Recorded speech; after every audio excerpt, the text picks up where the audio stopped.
السلام علیکم ورحمۃ اللہ وبرکاتہ۔ بسم اللہ الرحمن الرحیم۔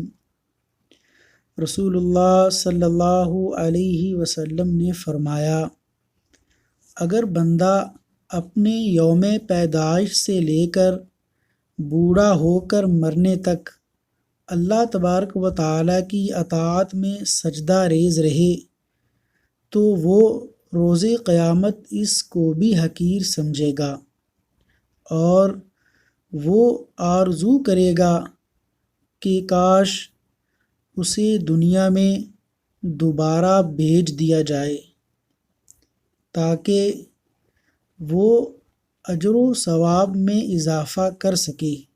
اللہ تبارک و تعالیٰ سے دعا ہے کہ اللہ تعالیٰ ہمیں ہمیشہ اپنی اطاعت پر کاربند رکھے اور ہمیں ہمیشہ نیک رکھے۔